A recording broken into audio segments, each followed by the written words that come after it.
Generalmente cuando hablamos de un diagnóstico médico, digamos, o de ingeniería pura, pues tenemos esta expectativa de precisión absoluta, ¿no? Alguien sufre un accidente, se rompe un hueso, vas al hospital, te sacan la radiografía y ahí está la línea blanca y dentada. Y el especialista simplemente señala la imagen y te dice dónde está el daño. Claro, ves la fractura en la placa. Es un entorno súper binario e indudable. O sea, ¿hay una fractura o de plano no la hay?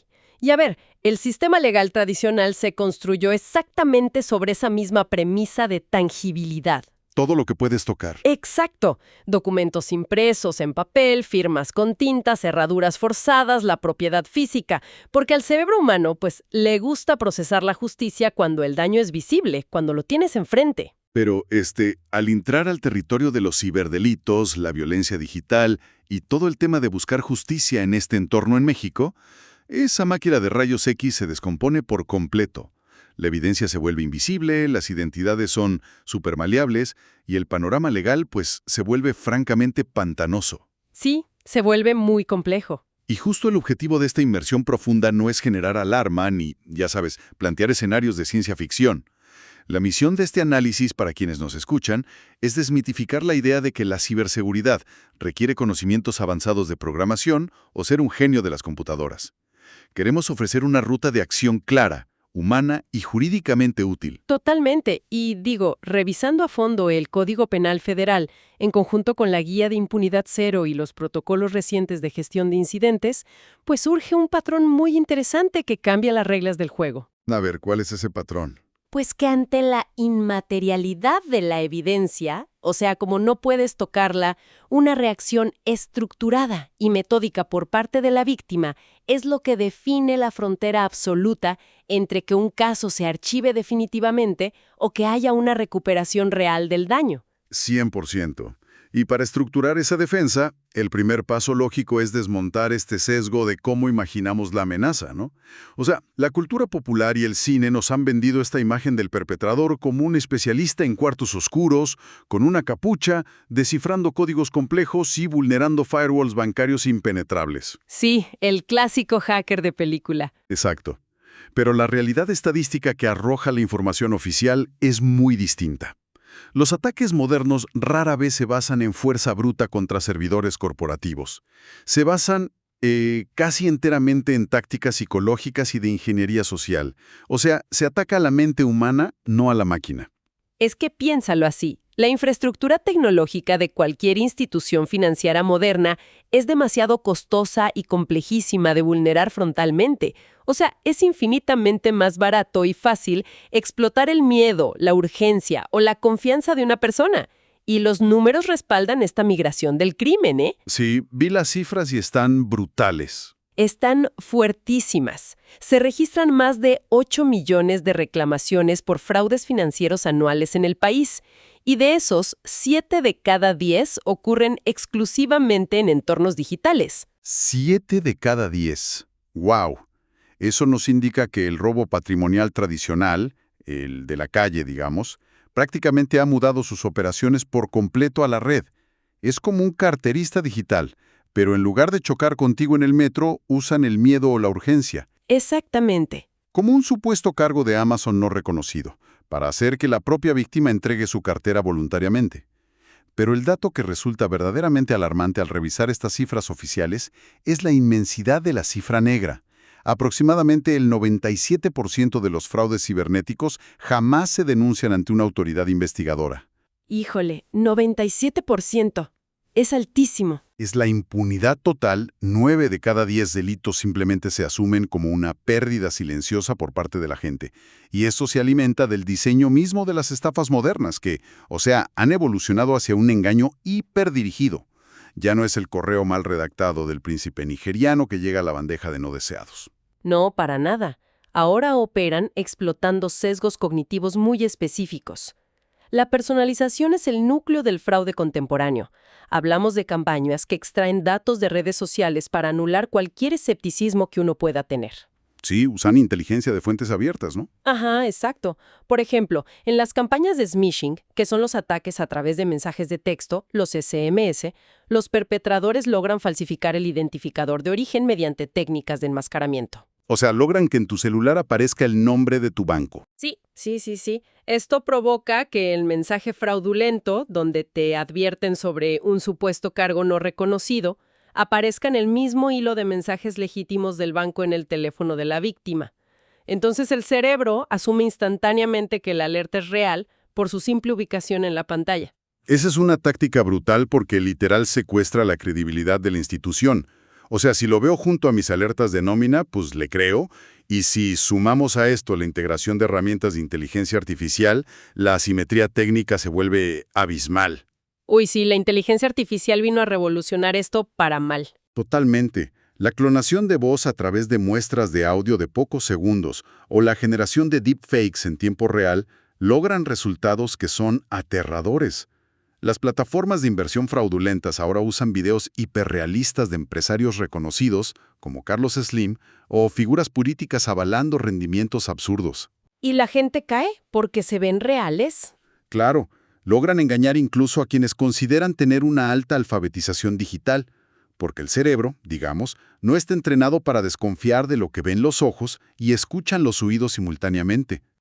Y fíjate, además de esta sofisticación visual, existe un modelo de coerción pura que tristemente se ha normalizado en el país, como es el caso de las aplicaciones que conocemos como montadeudas. Así, los montadeudas, un problema enorme. Es un cáncer. Estas plataformas operan bajo una fachada legal muy perversa. Prometen liquidez inmediata, préstamos rapidísimos sin buró, pero al instalarse en el teléfono solicitan la aceptación de términos y condiciones que esconden permisos de acceso total a la libreta de contactos y a la galería de fotos del dispositivo.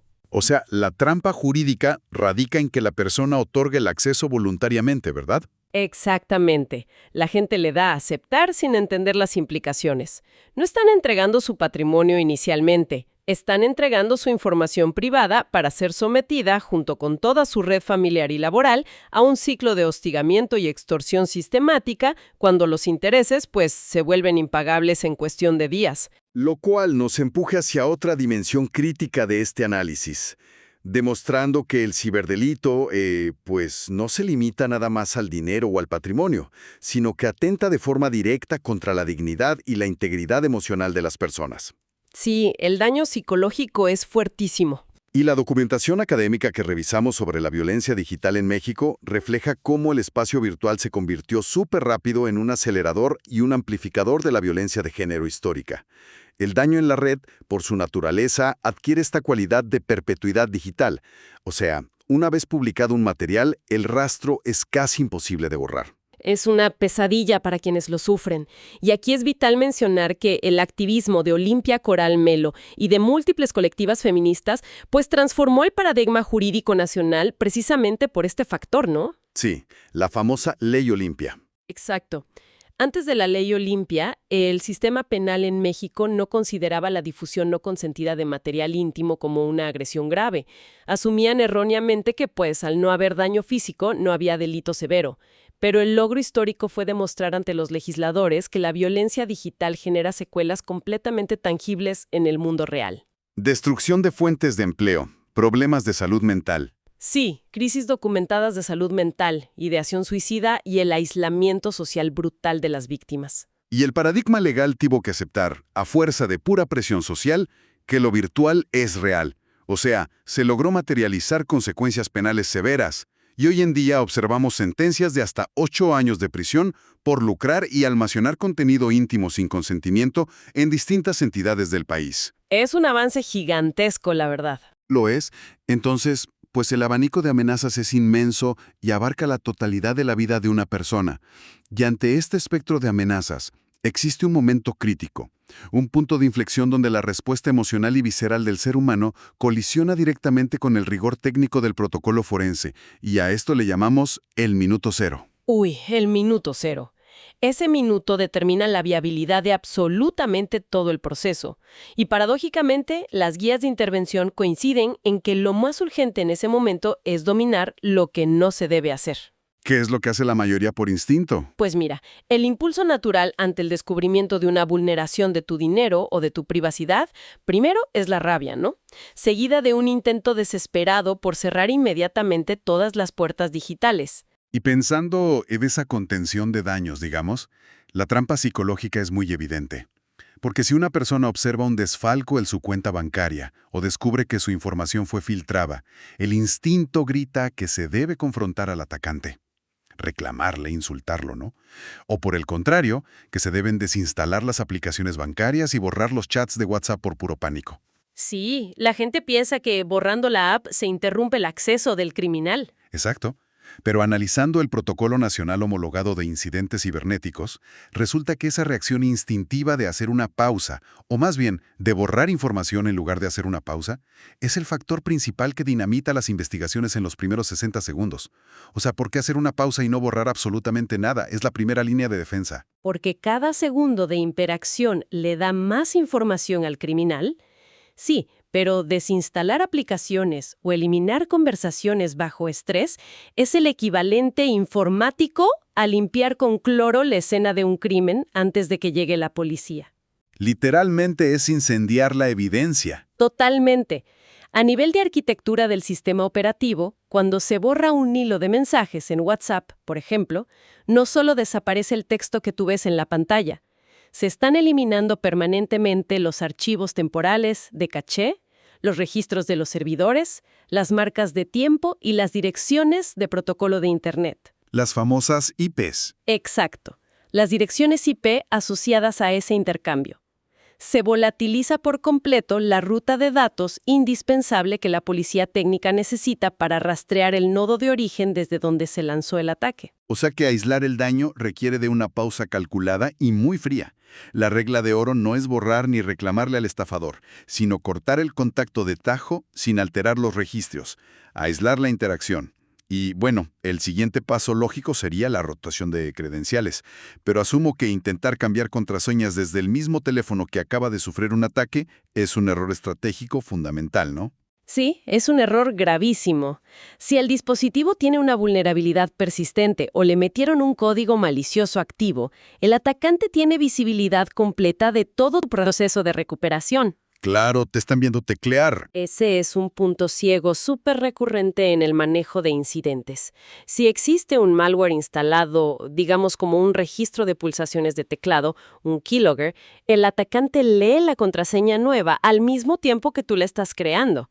Entonces, el protocolo de seguridad exige aislar el equipo comprometido, apagar sus conexiones de Wi-Fi y datos, y usar un dispositivo completamente distinto. Una computadora prestada o el teléfono de alguien más. Sí, un equipo limpio conectado a una red diferente para proceder con el cambio de claves. Y desde esa computadora limpia, la prioridad debería ser forzar el cierre de todas las sesiones abiertas mediante las opciones de seguridad de cada plataforma. Y es aquí donde la autenticación de dos factores, el famoso 2FA, se vuelve no solo una recomendación bonita, sino un blindaje indispensable. 100% indispensable hoy en día. Pero ojo, la evolución de los ataques obliga a ser muy específicos. Recibir el código de verificación por mensaje de texto, SMS, ya no es seguro. Las técnicas de duplicación de tarjeta SIM, el SIM swapping, permiten al delincuente interceptar esos códigos en su propio teléfono y tomar el control total. Sí, los SMS ya quedaron obsoletos para seguridad. Así es. La verificación de dos pasos debe configurarse utilizando aplicaciones de autenticación, como Google Authenticator o Microsoft Authenticator, que generan esos tokens temporales directamente en el dispositivo, independientemente de la red telefónica. Y, simultáneo a este blindaje de accesos, se tiene que detonar la contención financiera. La instrucción oficial es establecer contacto directo con la institución bancaria utilizando exclusivamente los números al reverso de tu tarjeta o las líneas publicadas en los sitios web oficiales. Y colgar sí que marcan ellos. Por supuesto, e ignorar cualquier enlace que te hayan mandado durante el ataque. Reportar las operaciones no reconocidas rapidísimo permite a los bancos intentar la retención de los fondos en las cámaras de compensación antes de que los delincuentes dispersen el dinero a múltiples cuentas secundarias. Lo cual nos lleva a la siguiente fase, donde la situación transita de la contención técnica al ámbito estrictamente jurídico. Porque, la hemorragia está controlada. Ya recuperaste tus accesos desde un dispositivo limpio y bloqueaste tus tarjetas. En ese momento, la persona se convierte en el recolector primario de la evidencia. Exacto. Eres el primer respondiente en tu propio crimen. Y el instinto dicta hacer capturas de pantalla, los clásicos screenshots, de absolutamente toda la interacción. Pero aunque las recomendaciones básicas mencionan la utilidad de estas capturas, el screenshot presenta un desafío monumental ante un juez. Sabemos que una imagen plana, pues carece de peso por sí sola. Cualquier persona con conocimientos medios puede modificar el código fuente de una página web en su navegador y generar un recibo falso o una transferencia millonaria ficticia que luzca idéntica a la real en 5 minutos. Sí, hoy en día falsificar un comprobante es cosa de niños. Y la fragilidad procesal del screenshot simple radica precisamente en esa volatilidad. Ahora, el Código Nacional de Procedimientos Penales, específicamente en su artículo 261, sí avala expresamente que la información generada, comunicada o archivada por medios electrónicos es admisible como medio de prueba. O sea, sí sirve. Sí sirve, pero su capacidad probatoria plena está supeditada al nivel de certeza técnica que se pueda demostrar. Para que un juez no deseche tu captura argumentando que la manipulaste con Photoshop, se requiere forzosamente la intervención de la informática forense. O sea, entonces un screenshot no es un te atrapé automático. La analogía perfecta es como encontrar una huella dactilar en la escena del crimen. Encontrar una marca borrosa en el cristal de una ventana es apenas un indicio inicial. Por sí sola no condena absolutamente a nadie. Requiere que un perito especializado aplique los reactivos para revelarla sin dañarla, la levante documentando todo en una bitácora y certifique que coincida con un perfil único. Me encanta esa analogía, es exactamente así. Pero en el ecosistema digital, la pregunta que se hace la gente es, ¿cómo un perito logra certificar que la captura de una conversación incriminatoria de WhatsApp no fue alterada con un editor de imágenes? Pues mira, la respuesta técnica se encuentra en la extracción de metadatos y la aplicación de funciones de resumen criptográfico. Suena súper complejo. Suena, pero se les conoce comúnmente como valores hash. Un hash, por ejemplo, el estándar SHA-256, funciona tomando la totalidad de la estructura de código de un archivo digital y la comprime en una cadena alfanumérica matemática única e irrepetible. O sea, es como la huella digital genética de ese archivo exacto. Exactamente. Es su ADN digital. Si alguien intenta alterar un solo punto de luz, un solo píxel, en esa captura de pantalla, el valor criptográfico cambia radicalmente. Entonces, el perito informático extrae la información forense desde el dispositivo físico, certifica estos valores para garantizar que no hubo mutación y formaliza el traslado del dispositivo hasta el resguardo judicial mediante un documento inquebrantable que es la cadena de custodia. Por eso armar una carpeta ordenada, no, guardarla en una USB en lugar de solo llevar fotos sueltas en el celular, le facilita enormemente el trabajo a las autoridades. Pero ojo, existe una frontera que no se puede cruzar durante esta recolección forense por parte de la víctima. Un choque directo entre las ganas de obtener justicia y las garantías constitucionales. El artículo 16 de la Constitución mexicana protege celosamente la inviolabilidad de las comunicaciones privadas. Sí, esto es importantísimo que la gente lo sepa. Si una persona logra identificar a su atacante y decide, por cuenta propia, vulnerar sus contraseñas o infiltrarse en sus redes sociales para extraer confesiones o hackearlo de vuelta, automáticamente invalida toda la investigación. Totalmente. La doctrina jurídica lo define como la teoría de los frutos del árbol envenenado.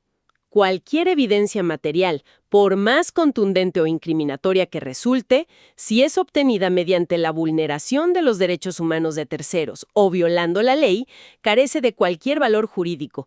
El juez la expulsa del proceso penal. Te echan abajo el caso. ¿Sí? La recolección debe limitarse a la información dirigida hacia la víctima, empaquetada de manera lícita, consolidar los correos electrónicos con sus cabeceras técnicas, los enlaces sin darles clic, los números telefónicos completos y los audios íntegros, dentro de una memoria USB cifrada, le ahorra semanas de diligencias preliminares al Ministerio Público. Lo cual nos empuja a la fase definitiva y quizá a la más frustrante de todo el proceso en México. Una vez superado el ataque, resguardada la información y recuperado el control, uno debe enfrentar el laberinto institucional de la denuncia. Y utilizo el término laberinto a propósito, porque el sistema exige un recorrido que desgasta estructuralmente a la gente. Es un maratón de burocracia. Imagínate, suena abrumador, Primero acudir a la unidad especializada del banco. Si el banco rechaza el reembolso argumentando que diste tus claves voluntariamente, hay que escalar a la Conducef. Al mismo tiempo, reportarla a la Guardia Nacional Científica al número 088 para recibir asesoría técnica. Y finalmente, verse en la obligación de ir presencialmente, en horarios laborales y salas de espera llenas, a la fiscalía correspondiente para iniciar la carpeta de investigación. ¿Por qué la responsabilidad está tan fragmentada? ¿Por qué el Estado no centraliza esto? Pues mira, la fragmentación, aunque sabemos que genera un costo altísimo y un desgaste emocional en las víctimas, responde a límites competenciales que son infranqueables. Cada institución interviene en una capa distinta del incidente, no hacen lo mismo. A ver, explícanos cómo se dividen. Las corporaciones bancarias operan contratos comerciales regidos por el derecho privado. Ellos tienen el mandato sobre sus plataformas y son los únicos actores capaces de congelar los flujos de dinero internos. La Conducef, por su parte, no tiene facultades para meter a nadie a la cárcel. Opera estrictamente como un árbitro especializado para mediar entre tú y el banco. ¿Y la policía cibernética? Porque con ese nombre uno esperaría que vayan y arresten al hacker. Ese es el gran mito. Pese al peso del nombre, no constituyen un ministerio público.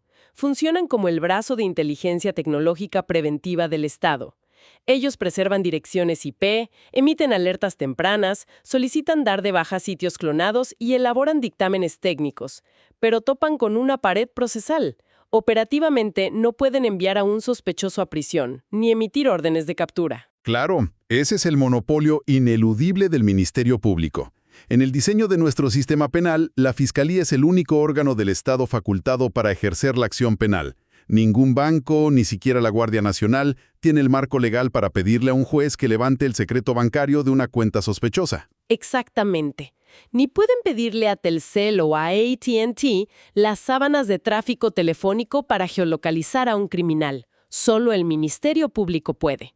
Y entender esa jerarquía nos explica por qué saltarse este paso y claudicar perpetúa la crisis. Si un banco te devuelve tu dinero por política interna y tú dejas el proceso ahí, sin ir al Ministerio Público, la infraestructura del criminal queda intacta. El atacante solo tira el chip de prepago a la basura y sigue con la siguiente víctima. La fatiga institucional y este abandono ciudadano alimentan directamente ese 97% de impunidad del que hablábamos. Y fíjate que todo este panorama nos lleva a un debate estructural mucho más denso, que la organización Impunidad Celo plantea muy bien en su guía. Observar el crecimiento de los ciberdelitos y juzgarlo únicamente como un descuido personal de quien navega es ignorar cómo funciona la maquinaria tecnológica. Claro, culpar a la víctima es lo más fácil. Totalmente. Y no es justo. Las personas se enfrentan a un ecosistema digital altamente asimétrico. El entorno contemporáneo permite que el fraude se convierta en un modelo de negocio escalable, y a veces hasta las propias plataformas lo monetizan indirectamente al cobrar por publicidad fraudulenta. Y si la falla es sistémica, si los algoritmos en redes sociales privilegian la pauta publicitaria pagada sobre la seguridad, y si el sistema financiero global permite transferencias instantáneas sin verificar identidades, pues la carga de la prevención no debería recaer únicamente en los consumidores. Es que es una expectativa inviable. No podemos esperar que la población general domine el análisis de cabeceras de red o detecte un deepfake biométrico antes de pagar la luz. Esto nos obliga a exigir a las corporaciones tecnológicas que asuman responsabilidades jurídicas sobre el fraude que prolifera en sus redes. Es un llamado enorme a cuestionar los vacíos legales del futuro. La responsabilidad de mantener un Internet seguro debe ser estructural. Pero bueno, mientras esa evolución legislativa ocurre, tener claridad sobre qué hacer, dominar el minuto cero, preservar la evidencia sin alterarla y entender a qué autoridad acudir, marca toda la diferencia entre la impunidad y la justicia. Las aguas del ciberdelito son profundas, pero la ruta para defendernos cuenta ahora con luces mucho más claras. Si necesitas asesoría personalizada y acompañamiento jurídico 24/7, puedes comunicarte con Ríos García y Asociados al número 771-773-3390. Además, te invitamos a dejar tus comentarios y sugerencias para conocer cuáles son los temas jurídicos que más te interesan y poder trabajar en ellos en próximos episodios.